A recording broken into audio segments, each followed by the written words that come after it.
Rockdown, rockdown, down memory lane.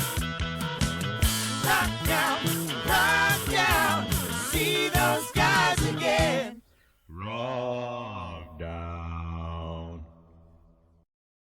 Susan, darling. Hey, Soozie Pinder here. Miss Chrissie and I were out and about for Rockdown TV. We were somewhere really, really special. We were in LA. We were over there to catch up with one of Australia's favourite rock legends. Well, actually he's from New Zealand, but he still calls Australia home. Now he's inducted into the ARIA Hall of Fame. He's loved by many. Guess you don't know who it is, do you? Well, have a look at this and you'll find out. Hey, it's Soozie here, out and about for Rockdown TV. And I'm in LA and I'm at the White Hart Hotel. Is it a hotel, Max? Pub. Pub? White Hart Pub. And I'm here with someone so special that I'm excited. I'm here with Max Merritt. How are you, Max? Oh, remarkably well for a man of my vintage, as Wally would say. Like a good bottle of wine, you're getting better. Oh, I wouldn't say that. I may be a little corked. We're all a bit corked in LA. I was reading that you started guitar lessons, so you were from Christchurch originally. Yep. And as a 12-year-old, you had some guitar lessons? I had this wonderful guy that I went to have guitar lessons of. He looked like Burl Ives. Anybody that ever saw what was the Paul Newman movie where Big Daddy was Burl Ives, the big Southern gentleman. He looked like him, and he played banjo and used to pick along with me and made lessons interesting. Then I went in there one day and he said, Max, look, I'm sorry, but we're going to have to cease having these lessons. He said, I'm going on a holiday at the government's expense. And he'd been caught dealing in stolen goods or something, and so he was doing a bit of jail time. But it was a wonderful experience, and then I gave up playing for maybe 2 years. So I was about 12 at that time. So I gave up playing, and then rock and roll hit, and then I got interested in that again, and the rest is history, I guess. So you formed the Meteors as a 15-year-old. Yeah. 15. How did you come up with that? Like, what did you do to make that happen? Well, I sort of started hanging around with a group of young kids and that, and we used to play all these records, and there was an older guy that lived around the corner from me. Rolly Jeffries was his name, and I was always a little suspect about him because he's an older fella hanging around with younger guys, but Rolly used to sing a bit, and he sort of started off the idea of forming a club, because what had happened around about that time, 1958, is when Rock Around the Clock came out, and there was a big riot in the square in Christchurch where kids are overturning cars and fighting with the cops and all that. So we thought, got to give these kids somewhere to go on a Sunday, get them off the streets, otherwise they're going to keep on getting in trouble. And so we opened up the Christchurch Teenage Club, and Rolly took off, and I brought in my parents. My dad was on the door. My mother made cups of tea and sandwiches, and I did the stuff on the stage, and we kept that up until I actually left Christchurch in the early 60s to move out to Auckland and then eventually go to Australia. Now, Harry and Miller added you to the Johnny O'Keefe tour of 59. That's right, yeah. That was a good year because I was born that year. Yeah. All the good chefs were in the 50s too. Yeah. So how was that on that tour? It was well, we only did Christchurch, and it was kind of unfortunate because I was still laying bricks in those days, and you were a brickie, weren't you? Yeah. So we did 3 shows in Christchurch with O'Keefe, and the first one, I used to do this thing back in the day where I'd open up with One Night, the Elvis thing, you know.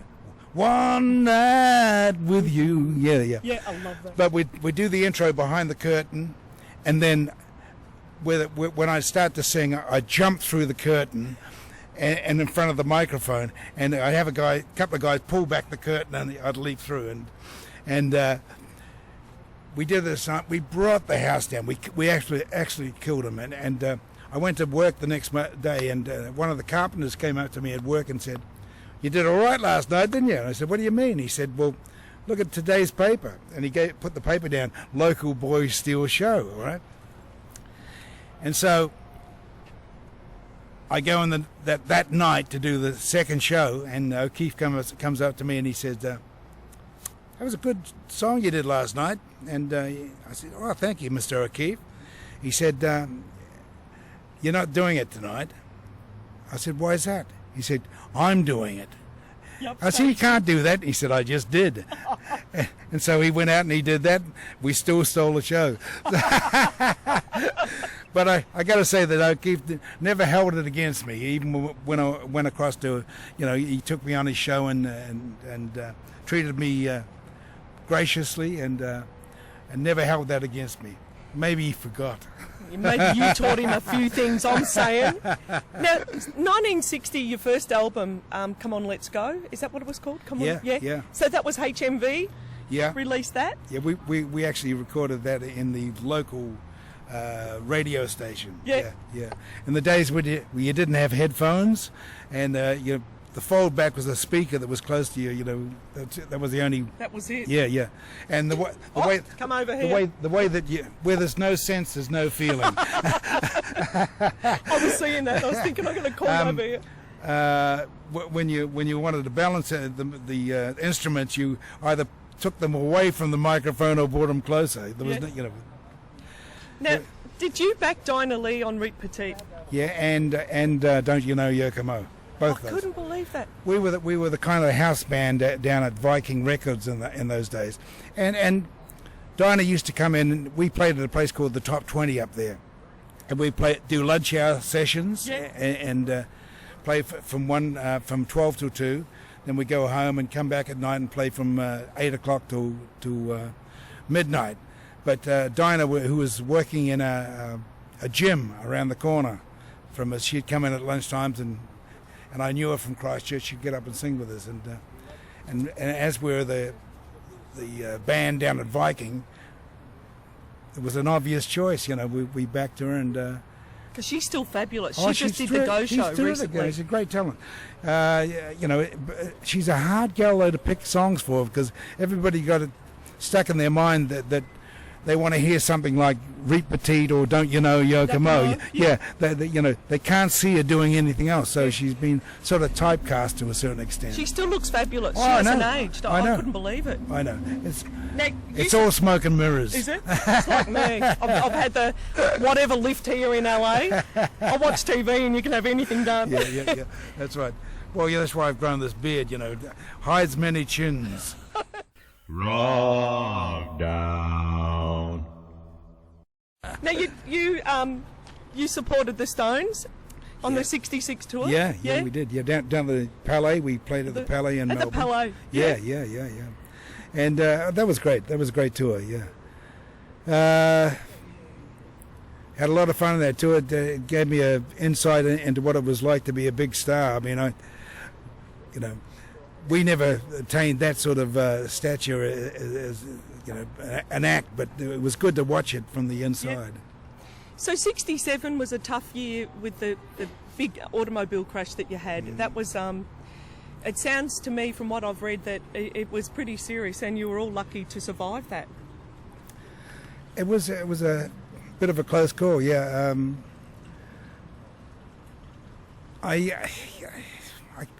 I can't say I remember a lot about it.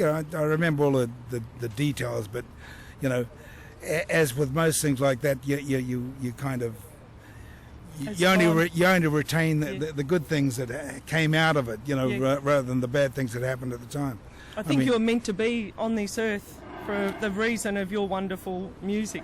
Hey, look at the sun came out and shone on us in LA. Because it's been raining, guys. Anything else, God? Now, '68, and you competed in Hoadley's Battle of the Bands. Yeah, well, I always thought that was not a very good choice, but it was a management choice at the time. I was actually thinking about that last night, because I was going through Facebook, and I saw Pete Williams on there, and he had left me by that stage and was with the Groove. Yeah. Yeah, and they actually ended up winning. But when you think about it, my band was kind of like the Three Stooges. No, we're middle-aged guys, in a field of teenagers. Like the crowd there wanted to see teenage kids, not Master's Apprentices. Yeah. With Jimmy Keys. Yeah. And a bit of a spunk. Yeah, that's right. I mean, and here we were, all these older guys, and we weren't exactly good looking, What did recently, who was I speaking to? Brian Cadd, and he said that they were with the Zoot, and he said we were kind of like, and he says National Geographic, and then there was the Zoot. yeah, that's right. Yeah. So you went to England and supported Slade and the Moody Blues. Yeah, well, they were separate times. Yeah, we did a thing around Europe with Moody Blues, and we also did one with the Doors without Jim Morrison at the same time. And Slade, we did the Rainbow and places in London with them, and that's how I kind of latched on to Chandler. God, what's his name? The bass player with the Animals that managed Jimi Hendrix. Yeah, and we used his studio to record one of my albums, the Black Plastic Max, I think it is. So Max, one of my most favourite songs of all time, and my 20-year-old knows the lyrics, Slipping Away. Well, I'm very pleased that another generation or two has sort of hooked onto it, because that song has been very good to me, and I'm very proud of it. Who was she? Who was slipping away? Who was she? Oh, well, Thorpe used to think it was the gal that left me to go with Billy, Jackie Holm, but wasn't it? Not true. No. Are we not going to tell anyone who it was? No, it was an amalgamum. Huh? It was a bunch of people. You get dumped on at various times in your life, and it was about a general feeling. It wasn't about anybody in particular. So we can't name her? No. I tried to get that out of Ronnie Charles, who the woman that broke him was, but he didn't tell me either. A gentleman never tells. Never tells? And you were a fine gentleman. So 77, you relocated to Nashville, huh? No, I didn't live there. I was living in London, and I flew over, and I stayed with the producer, Papa Don Schroeder, for about 3 months. And we recorded an album there, and it's a hard place, though. If you don't have a strong identity, you get eaten up by the machinery, like the players. They've already been with Mac Davis, Dolly Parton in the morning before they do your session, and so they're using the same licks that they played there on your record, and they'll take away all your style, if you're not careful, because you'll sound like Dolly Parton and Mac Davis, Yeah. You much loved. You did a tour in Australia, I think it was 2001, with Doug Parkinson. Oh yeah, Dougie. Yeah. And people still talk about that tour. They love you, miss you over there. Well, I miss going back and doing it. If I could, I would, and I'd love it. But I love that working with Doug. Doug's a great Amazing singer. I just used to love standing on the stage and hearing him open up those lungs. Oh, we just saw him in Melbourne with the Bon Scott story, Hell Ain't a Place to Be, or Ain't a Bad Place to Be. Yeah. And he did Seasons of Change. Yeah. Oh, look, it brought the house down. No, he's a wonderful singer. I mean, he deserves to have been heard over here, He's a nice man. Oh, he is. Yeah. So you were inducted 2008 into the ARIA Hall of Fame. A big moment for me, I tell you. Oh yeah, it was a very, very emotional moment. It was hard keeping myself together that night, I tell you. Must have been. So the ARIA Hall of Fame, was it Glen A. Baker that inducted you? Yeah, that's right. Yeah. What a phenomenal moment in your life. Oh, it was. I was very emotional and feeling very unworthy. That's not true. No, I've always sort of thought of myself as a sort of a journeyman working musician. You know, like I just loved playing, and I never really thought about making all that much money out of it. So consequently, I didn't. But I enjoyed the whole process of just writing the song and performing the song or recording the song, and that was enough for me. And getting to work with a bunch of great people. Who inspired you to with music? Who did you love to listen to? Well, what originally got me into music in the first place was Little Richard. When I heard Long Tall Sally, I thought it was otherworldly because it was so different from How Much Is That Doggy in the Window, and when you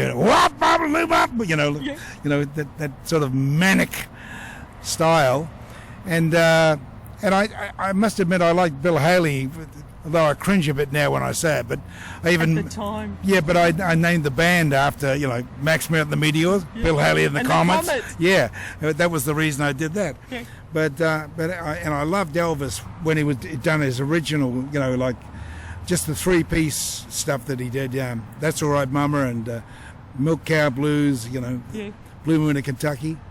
But the big influence later on, and which stayed with me today, is Otis Redding. Yeah. Yeah.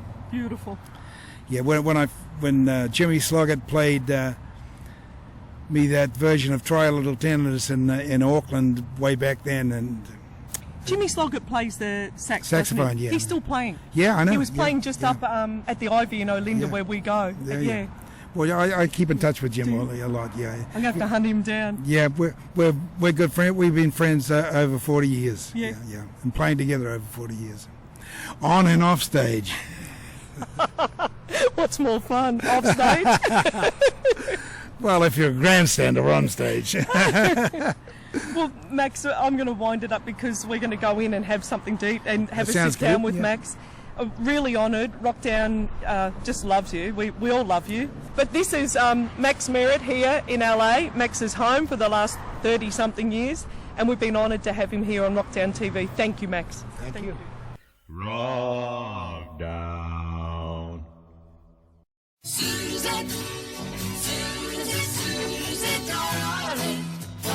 Hey, Soozie Pinder here. Miss Chrissie and I were out and about for Rockdown TV. We wandered over to the Lomond Hotel where we found the gorgeous Leslie Avril. She's a good mate of Rockdown's. What a woman and what a voice. Just have a look at this interview. Hey, it's Soozie here with Miss Chrissie out and about for Rockdown TV, and we're at the Lomond Hotel, and I have found someone who I just love. Not Miss like that. Leslie Avril, you spunk. Hello. Hello. How How are you you going? I'm terrific. Bit hot and sweaty just after 2 sets, but I'm all right. I just love your Thank gigs, you. and I Thank love your you. outfit. Can we Thank get you. this gorgeous outfit in? They're Rockabilly chick? Yeah, they're made for me via London. They're very popular now though. But Miss Christine Batomsky, good friend. Very I've got good. 7 of them. 7 of them. 7. Now, you've been at Tamworth for 20 years, is that true? Over 20 years. This will be my 23rd year. Lordy, lordy. Oh, but it doesn't get any easier or any cooler. It's hot. It's hot up there, but you're hot Yes. up there. Yes, I'm hot. I'm hot rockin' gal. Yeah. Now, I'm loving your band because I see you've got Paul Gadsby playing in your band. Yes, he's usually on bass. Yeah. But today's on guitar because my right-hand man, Sam Lemon, is on tour with some other woman. The other woman. No, a very, touring woman, jazz woman, and I won't give them any publicity. But so Paul's sitting in on guitar today, which is doing a fabulous He's job, brilliant, isn't with he? Andy Baylor on fiddle and guitar, and Ron Marnie on drums, and my Tamworth bass player who comes from Central Victoria on bass. And you got a surprise guest up to play the banjo. Yes, Peter Somerville got up to play. I do a little bluegrass unit with him as well sometimes. And I also got Wendy Pfeiffer up. She's a partner of Dave on bass. It's all very involved. And they have a band called the Cartwheels. Fantastic. And she had a sing. Yes, Yep. she's fantastic too. Now, I'm All Right Jack has been your latest CD. Yes, I have a new one coming out this Christmas. I thought you might give us a It's a sing. live CD. Yep. It's a live CD, but it does have about 6 tracks on that I haven't recorded before. Beautiful. And we're working on that actually next Friday, so it'll be out shortly. I haven't got a title for it yet. But you're going to give Rockdown the scoop on that? Ooh, Ooh, well, it's recorded live at Williamstown RSL with Tony Bishop, Bishop Sound. Can I ask you how long? Like that segue. Oh, how long? I wrote that about driving on the highway to Tamworth and going through rain, floods, fire, because I was in the St Andrews fires, and how long do you have to keep doing it? Yeah. Nearly 40 years I've been singing, but on that note, girls out there, if you look after your voice and you sing the right way, your voice gets better over 40. It really does. I've still got more power than I had as a young chick. Now, you're part of a theatrical family. Yes. Now, you played Polly in, is it Under Milkwood? Yes, Polly that right? Garter. I played the town tart. The town tart. I know she was a town tart. I never played that role. In the Welsh play, the Dylan Thomas play for words, Polly Garter, I loved a man whose name was Tom, Dick and Harry were three fine men, with a Welsh accent. So your whole family are theatrical? Yes, Dad was a singer in J.C. Williamson's theatre company, wow. And Mum was a dancer, and I grew up with singing and dancing. I would have been a ballerina, except I got too top-heavy, so I couldn't dance it. Thank God you didn't become a ballerina, because we would have missed out on this fantastic voice. Oh, I've got my dad's voice, definitely. You played a song, and I think you had a tune in your eye, because I know Anita and I did, and Miss Chrissie, and it was the biological clock song. Oh, the ticking of the clock. Oh, yes. Now, I wrote that when I turned 40 and found out I couldn't have children. Not that I was ever pushing to have kids when you've got a career. You don't sort of go out there, and then you think, oh, I'm 40, I better go and get checked out. And, no kids for you, they said. And I went, oh, I don't know why, but I just sobbed. Yeah. I just sobbed, and I wasn't a clucky person. But asked me at 50, and I wish I had. But what do? There's different ways you can get around it these Different days. ways. Everybody's children. Yes, but now, back then you couldn't. No. You couldn't you didn't think about surrogacy and, adoption's too hard for a, self-employed singer. Now, you've been a big part of the Panton Hill community. Yes. Out there, because I know a certain bloke who photographed you and said... When I was young, yes. You're still young, you still look like the photos, he showed me them. Oh, you're kind. LJ, my husband, actually has photographed the gorgeous Leslie for many years. Judy Jacques. Judy Jacques, she's a local jazz singer who's retired now, and she's living on Flinders Island, but she's over here at the moment. She's having an art exhibition, which is wonderful, at Love Groves Winery. I'm giving them all a plug. Love Groves. And actually, she was singing there today with Sandro, her partner, Sandro Donati. They were doing a show there today, but I couldn't go because I'm here. But it's a big arts community out there with Mont Salvat and a lot of musicians. Yeah.